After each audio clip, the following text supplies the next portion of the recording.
Donc, Me'ez Hashem, sur le sujet qui concerne le salaire dans ce monde-ci, des mitzvot, bon, il y a une première partie qu'on avait déjà fait. Maïsé, il y a marqué dans la Gemara, Sar Mizabi al-Maleka, que le salaire des mitzvot dans ce monde-ci, il n'existe pas. Il y a des exceptions qu'on connaît dans la Mishnah de PA, mais on a une grosse couchia, c'est qu'il est marqué dans le verset, dans Parashat Bechukotai, il est marqué que si Behemet on fait le mitzvot, alors il est marqué qu'Akadosh Baruch Hu v'yitalachti betochechem. Le maïsé, on regarde tout de suite le Kliakar. C'est un Kliakar qui se trouve dans Parashat Bechukotai, au chapitre 26 du Lévitique. Il y a marqué v'yitalachti betochechem. Keresh Rashi atayel imachem began Eden. Je vais me promener avec vous dans le Gan Eden. Ça veut dire quoi? Je vais me promener avec vous dans le Gan Eden. Alors je vous lis juste le passage, qu'est-ce qui est marqué. Ça, vous voyez, qu'est-ce que le passage qui dit?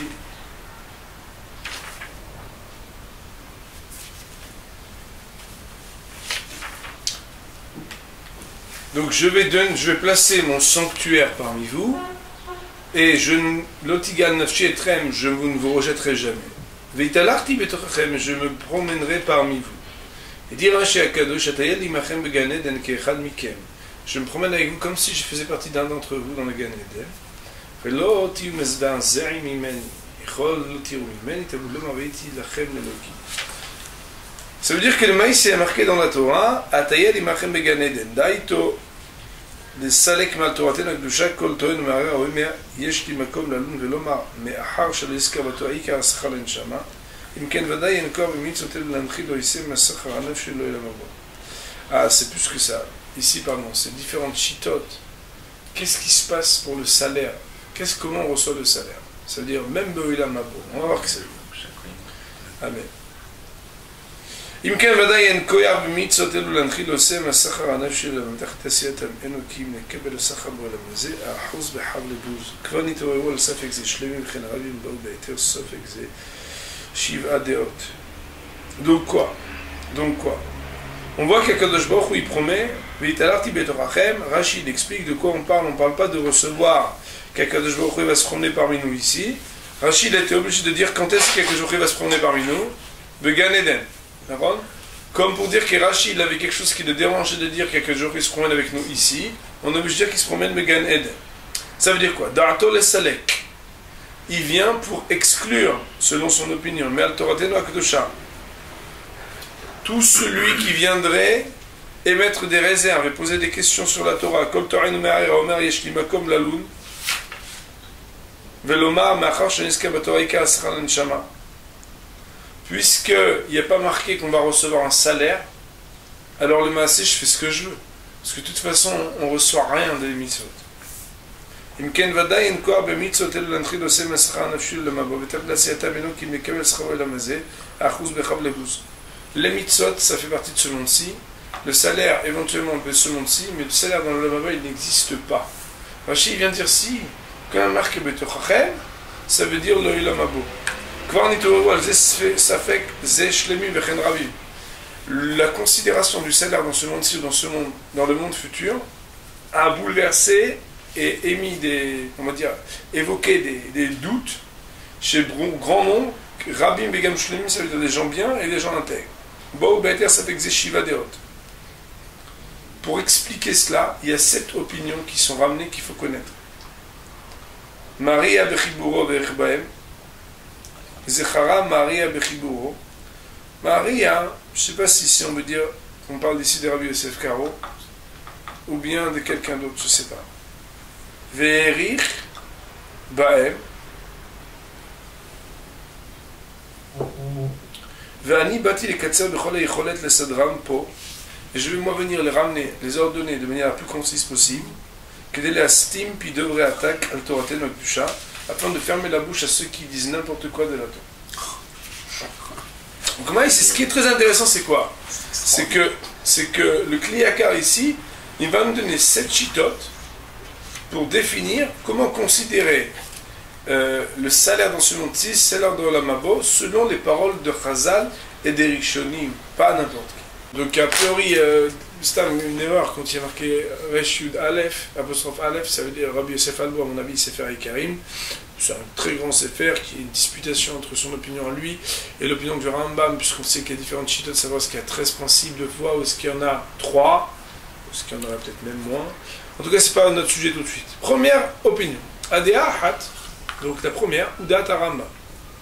C'est l'opinion du Rambam. Chez Kolelo Ayerdi, Enam Aika Sachar, que toutes ces promesses que Behemet HaKadosh Baruch Hu il a promis dans la Torah, c'est pas l'essentiel du salaire. Ça veut dire quoi? Il y a ce salaire-là, ça veut dire d'avoir des pluies, du manger, etc. Mais c'est pas ça l'essentiel du salaire. Tout ce qui est marqué dans la paracha de Bechukodai, avec ce qu'on appelle en français les malédictions et bénédictions, etc. Alors, ça vient juste parler de ce qu'on t'enlèvera les difficultés, on va dire, à accomplir, ou est-ce qu'on mettra des embûches à accomplir? Ça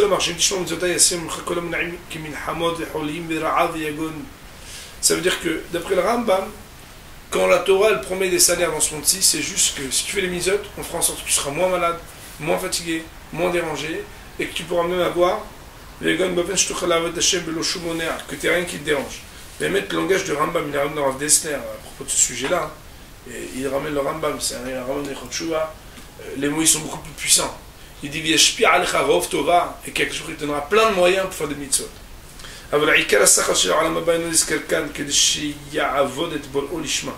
Mais d'après le Rambam, la raison pour laquelle on ne parle pas de l'essentiel du salaire dans ce monde-ci, pardon, dans le monde futur, c'est-à-dire que si la Torah, elle ne mentionne pas dans le détail qu'est-ce que tu vas recevoir dans le monde futur, c'est pour que tu serves à Kadosh Baruch Hu l'ishma de manière dévouée. Et pas du fait du salaire que tu dois recevoir ou de la crainte du châtiment. Ayen Besefer Amada, il faut regarder Chot Shuvah, 9e chapitre à la Khaled. Donc l'énoncé de la première opinion, c'est le Rambam. Le Rambam il te dit chaque fois que dans la Torah tu vois une bénédiction qui est donnée, alors il faut savoir que cette bénédiction-là, elle est uniquement pour te dire quoi? Que c'est que tu vas avoir les bénédictions pour pouvoir accomplir la mitzvah et que tu n'auras pas de dérangement, ou bien qu'on t'enlèvera des malédictions pour faire en sorte que tu ne sois pas ni fatigué ni quoi que ce soit. Autrement dit, on te donne des kelim, c'est comme ça la définition, on te donne des outils pour faire Avodat Hashem. La deuxième opinion, c'est celle de Rabbi Abraham ben Ezra. Parashat Ha'azinu, c'est marqué dans la Parashat Ha'azinu, vous avez le Shlomo ce qu'il a dit, il dit comme ça, selon mon avis, Torah nitna lakol velo le'echad levado. La Torah elle a été donnée à tous et pas à un seul individu isolé. Et alors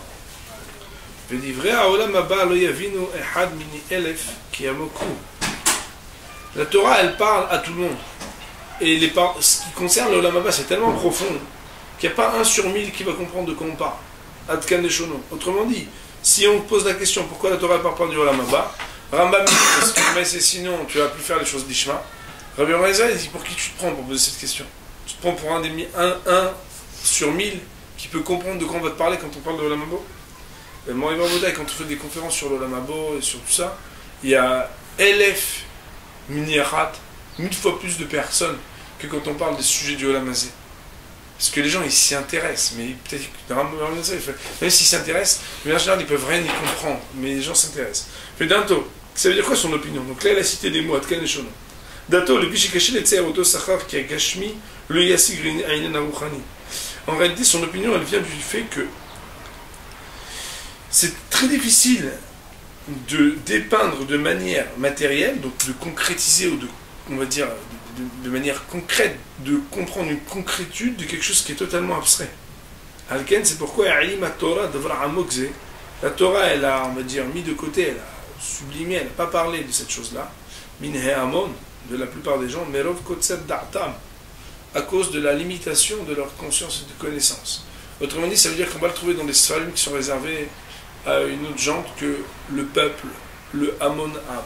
Ça, c'est la deuxième opinion. Ça veut dire, voici comment Rabbi Abraham ben Ezra explique pourquoi la Torah, elle n'a pas expliqué explicitement le concept du Olam Haba. Déha Shlishi, troisième opinion. Déha Rabbeinu Bechaya Azaken, c'est Rabbeinu Bachi. Zecharo, Rabbeinu Abraham ben Ezra, par Shtazinu. En réalité, Rabbeinu Abraham ben Ezra, qu'on a cité plus haut, il l'a ramené à Rabbi Mechayer, dans la Parshat Azinu, Venatal Idvarav, et il a penché son opinion pour être d'accord avec lui. Vegam Ramban, d'ailleurs, cette opinion-là, elle a ramené aussi dans Ramban. Natal et Dazo, Veu. Et il est que quoi? Il est que quoi?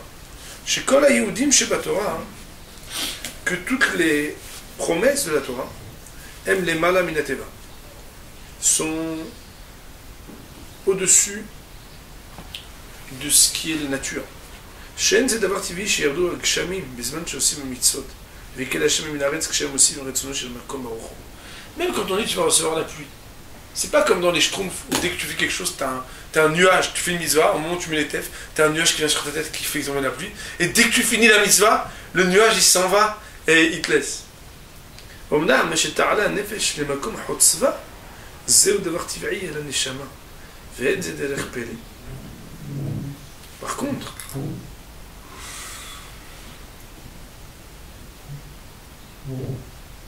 ce que l'âme va retourner de là où elle a été, on va dire, extraordinaire. Extraordinaire, c'est pas comme ça qu'il faut dire. Le Kliyaka, il écrit dans un langage un peu cadmon. Il est de génération d'après le Maharal, de ce que je sais. C'est pas... שאין דבר טבעי שירדו גשמים בזמן שעושים המצוות ויקל הגשם ונהרג כשהם עושים עושה שם הקדוש. Qu'un homme il puisse recevoir la pluie quand il a fait les mitzvot, c'est quelque chose de surnaturel. Totalement surnaturel. Qu'un homme il puisse recevoir dans son monde-ci, après avoir fait une mitzvah, au moins fait une mitzvah, quelque chose de pélé. Omnam, alors que certes, j'étais allé à Nefesh Makom Chutzva, qu'elle retourne l'âme après la vie de là où elle est venue, d'avoir zétivé la neshama. C'est quelque chose de tout à fait naturel à l'âme, qu'elle repart de là où elle est venue. Venze beder pele. C'est pas un miracle, c'est pas une récompense extraordinaire de dire que quand tu finis ta vie, tu retournes d'où tu es venu.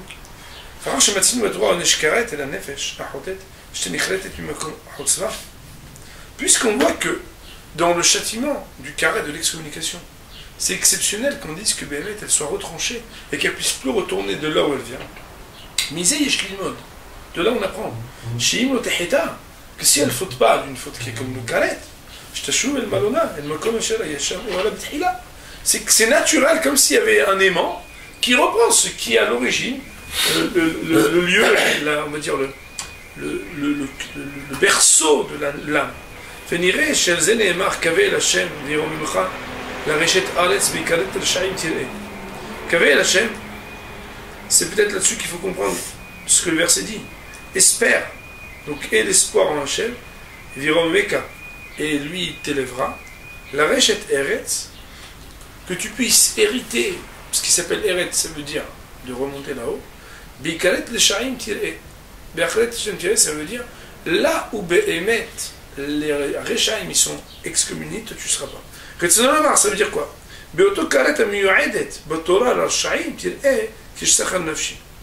Ce qui est l'excommunication des Réchaim, là-bas, toi tu enverras le salaire de l'âme. Ça veut dire quoi? Il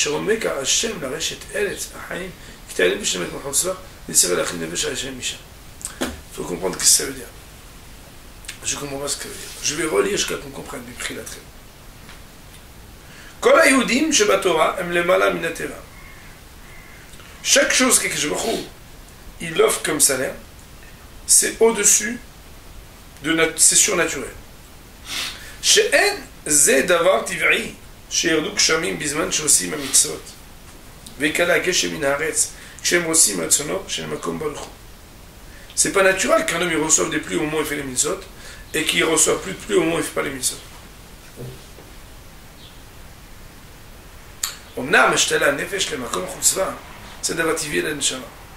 Alors que ce qui va se passer quand l'âme elle retourne, ça c'est quelque chose de naturel pour la neshama.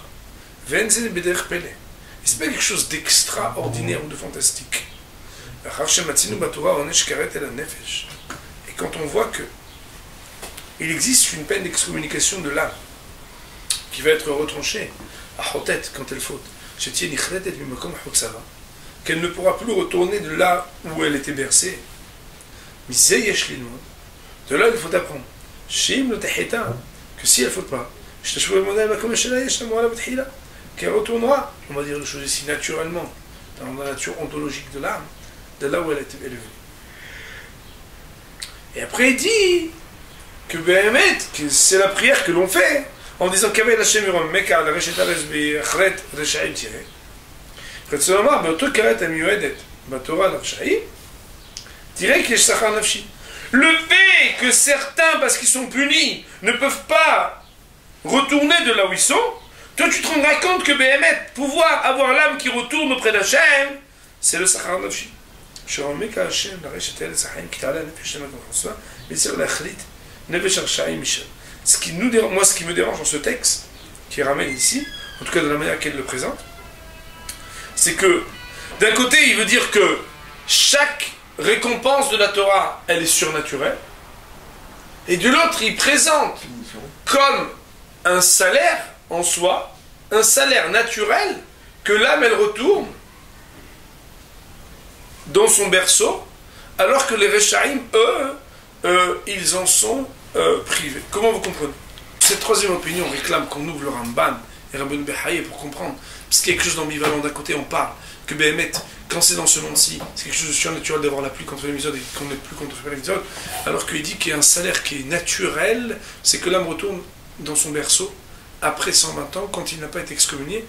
Ça veut dire quoi? Béhémet, ça veut dire que le salaire dans ce monde-ci, au monde d'après. Alors, bon, le Tirouti voudrait dire que quoi? Que la Torah, elle ne parle que de ce qui est surnaturel. Ce qui est naturel, elle n'a pas besoin d'en parler, parce que l'âme elle retourne. Alors, elle m'a ici, elle n'a pas besoin d'en parler, c'est pour ça que ça répond aux accusations des gens. Mais ce qui est surnaturel, la Torah elle a besoin d'en parler? Peut-être, mais bon, il faudrait quand même approfondir. Adéa Réveil, quatrième opinion. Les Bishé même, on va mettre un petit peu la vitesse, parce qu'il y a beaucoup de questions très intéressantes, et comme on n'a pas beaucoup de temps, il faut aller vite. À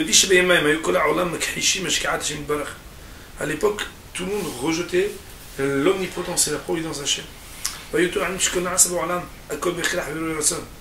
il disait que tout ce qui a été fait ici, c'était d'une manière qui vient, ça veut dire ici pas voulu, qui vient. Que les gens disent, ouais, mais de toute façon, c'est le hasard qui fait tout. Les pluies, les vents, la météorologie, tout ça, c'était.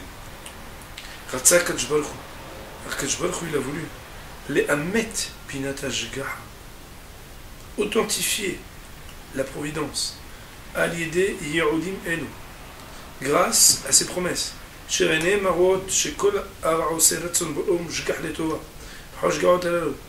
les hommes pourront voir très clairement que tout celui qui fait la volonté d'Hachem, alors il aura la promesse d'Akadj Baruch Hu qui s'accomplira sur lui. Mais s'il leur avait promis qu'un salaire spirituel, ça veut dire le Olam Haba, ils auraient pu encore rester hérétiques sur cet argument. Parce que quelqu'un qui veut mentir, il dit, ouais, mon témoin, il habite en Chine. Ah bon? On ne peut pas le voir alors. Bon, alors on peut vous croire, non? On peut dire que c'est suspicieux. Quand Kadjbeur, il veut répondre, il répond des choses qui sont proches de nous. Il t'a une question qui parle du Olam Hazé, moi je te réponds ici, je te réponds pas qu'il y a Sachar Olam Haba. Je te réponds par rapport à ton questionnement. Mais Kal Deazou, Ida Rabbeinu Nissim, Béhémet, que cette Déa là, c'est l'opinion de Rabbeinu Nissim. On sait qu'il y a ce qu'on appelle Drashot Haran.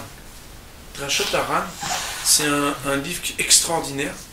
Le Rabbeinu Nissim, c'est un Rishon qui a écrit un livre puissant de Hashkafa, enfin de Hashkafa, même de Mahashava, on va appeler ça. Que j'ai mais que je n'ai jamais étudié. En tout cas, lui il dit que c'est pour ça que il répond au contractuel pour éviter l'hérésie, pour répondre de l'hérésie des gens. Parashat Bereshit Beshorcha, et la racine de cela, Sefer HaKuzari, dans le Sefer HaKuzari de Riyal, Rabbi Yehuda Levi. Que Shama la Kuzari et la Havel, comme quand le roi des Khazars il a dit aux Juifs, Ro'e ani sheyardez ulatrem, shmenim vedeshelim yotel miyarotchem. Et Shiva Havel, Kulam Lehal Amarit. Quand tu dis, ouais, mais nous, je vois que les promesses des autres livres, que la Torah, il y a plus de promesses, ils vont recevoir plus de trucs que chez vous, donc je pense que c'est mieux les autres religions. Ils disent, non, mais eux, on leur promet après la mort. Alors qu'ils n'ont rien dans ce monde-ci. Et tu ne peux pas les croire, parce qu'ils disent qu'ils vont te donner après la mort, après la mort, après la mort. Comment tu peux les croire?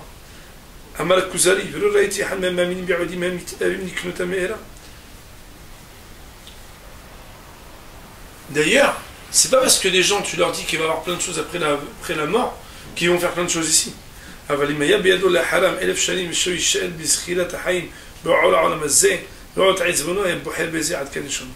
Autrement dit quoi? Que pour motiver et éviter l'hérésie, il faut parler dans la Torah de ce qu'on donne dans ce monde-ci, même si ça n'enlèvera rien à ce que tu reçois dans la Torah.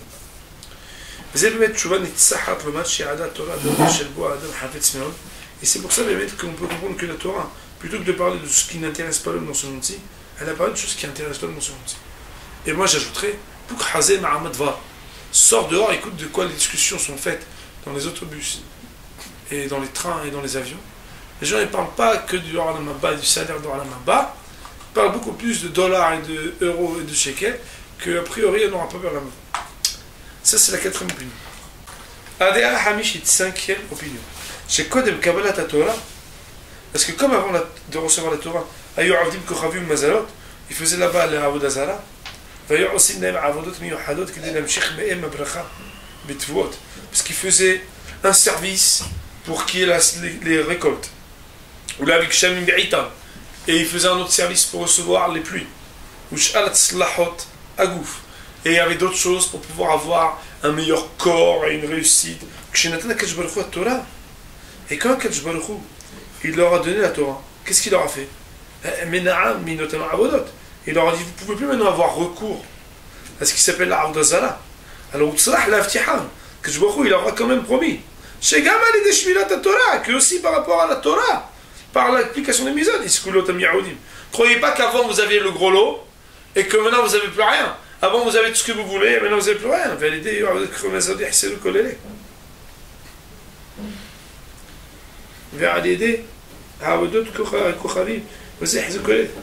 À mon avis, c'est une erreur. Et parce que maintenant ils ne font plus Avodat Kochavim, alors ils ne vont plus avoir tout cela. Là, il y a une erreur. Aval Haya Olam Haba, mais Béhémet, pour parler du Olam Haba, l'autre Sarach li Adam.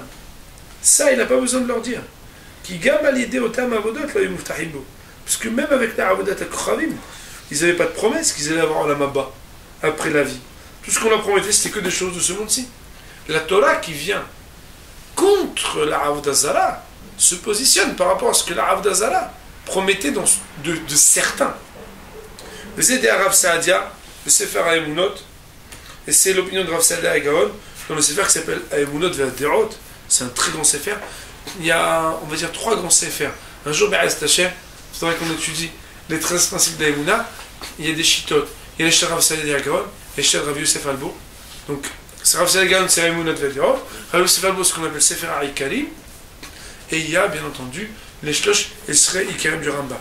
Sefer Haemunot Asherlo, Vegam Sefer Moreh Nevuchim Chelek Gimel, et c'est aussi ce qui est marqué dans le Rambam, dans la 3e partie du Moreh Nevuchim le Guide des Égards. Ashtera Shishit, 6e opinion.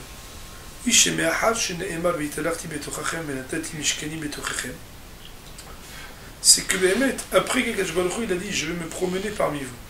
Je vais placer mon sanctuaire en votre sein. Chez Zéou, Divuk Ashrina à l'Israël, que c'est l'attachement de la présence divine auprès du peuple juif.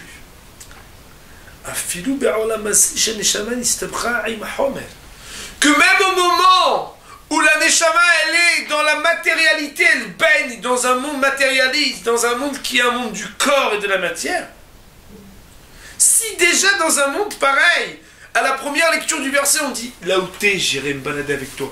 Partout où t'es, je suis avec toi, je me promets. Si déjà dans un monde qui est à ce point matériel et matérialiste, Hachem il est avec toi. On n'a pas besoin de le dire. C'est un raisonnement a fortiori. Si déjà là-bas il vient avec toi, a fortiori quand tu vas faire les mitzvot, alors les marassés, quand tu vas après quitter ce monde, que tu seras proche de la Shrina. Il est comme chez Adot Datot Mezuyafot, Halam Babel. Il y a Tolam Gebehayar Lamazé. Extraordinaire à Botaï. Tout ce que les autres ils promettent après la mort. Hachem lui dit, mais attends, t'attends après la mort, moi je viens maintenant. Ce qu'eux ils te proposent après la mort, moi je te le propose chez toi. Tu fais le mitzvot, je me rapproche de toi. D'ailleurs, la névoie, c'est-à-dire la parole d'Hachem qui était portée par les prophètes, elle le démontre. Tu peux retrouver ça dans le livre du Kuzari.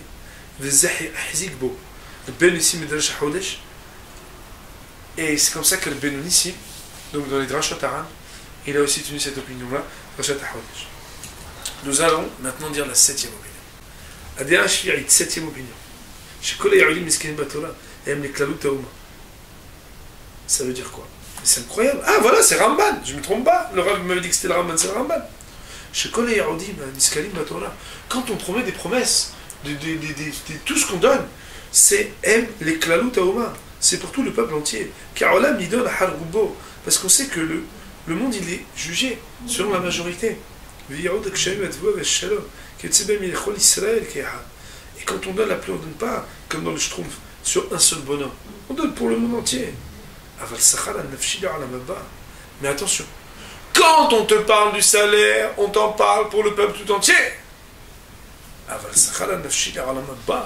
Mais le salaire de l'âme dans le monde à venir, et non les Klaoutéoma. Ça, c'est pas sur le plan universel et général du monde entier, du monde juif entier. Et la Kolish Bifne Atzmo. Mais ça, c'est pour chacun selon ce qu'il est. Il donne Sham, Alpima Asam, il est juste selon ses actes. D'ailleurs, il y a un remède, c'est que dans Kibud Avaim, le Shilo Haken, le Kolish Israël, il y a eu un remède dans Kibud Avaim et dans le Shilo Haken, que Béhémet, chaque homme, par rapport à son mitzvah, il pourra avoir une Alichut Yamim, quelque chose pour lui. D'Azou, il sait faire Ari Karim, c'est Rabbi Yosef Alvo dans Sefer Ari Karim, le Ramban aussi, Pasuk, Bechol et Vafren, sur la sécurité de Bechol et Vafren. Je termine. Par ces sept chemins seront repoussés ceux qui parlent des choses pas belles contre notre Torah. Mais il va et sans avoir besoin d'évoquer ici ce que nos yeux ont vu. Combien l'attachement d'Hachem était pour nos ancêtres, nos patriarches avant Isaac et Yaakov. Et on voit bien qu'ils ont réussi, mais si Béhémet, ils avaient réussi que matériellement, ça aurait été déjà une preuve extraordinaire. Imken, Maïtalon Ayel Avram, Al Nimrod Arasha, qui disait Melech Bekipa, Avram Ayen Na'avenat Kolayami, Alech Mel El Migoy El Goy. On voit que Béhémet, Avram Avinu, il était bien mieux que Nimrod. Et pourtant, Nimrod, il était Melech Bekipa, ça veut dire qu'il était à l'aise. Alors qu'Avram, il a toujours dû errer d'un endroit à l'autre. Mitalech Mel Migoy El Goy. Toujours le juif errant d'aller d'un endroit à l'autre. Chen Tzchak et Yaakov. Et Yitzhak et Yaakov. Tu vois dans la Torah qu'ils ont reçu un salaire. Bien sûr, ils ont une réussite parce qu'ils ont gagné des guerres, mais ils ont galéré. C'était dur leur vie. Et même si tu dis non, mais parce qu'on leur a donné à leurs descendants, on leur a donné des salaires. Qu'est-ce que ça gagne qu'un homme, on lui donne à ses descendants le salaire que lui aurait dû avoir? C'est rare. Tu crois que tout ce qu'ils ont fait pour Akadosh Baruch Hu, qu'il a réussi à surmonter toutes les épreuves, on ne lui a rien donné dans ce monde-ci? Et même ceux qui sont rentrés en Israël, ceux des gens qui sont rentrés en Israël, même s'ils ont cette sérénité, qu'ils ont réussi à conquérir la terre d'Israël, gagner tous les rois, mais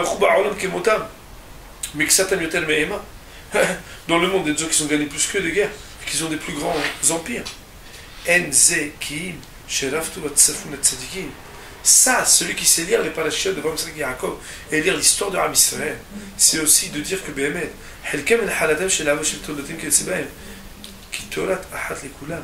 il n'est pas ici, il est plus loin, il est après cette vie, puisque dans la Torah elle-même, ce qu'on te raconte, laisse entendre que c'est obligatoire, que c'est après la vie que l'on reçoit, pas le salaire. Baruch Adonai La'olam. Amen.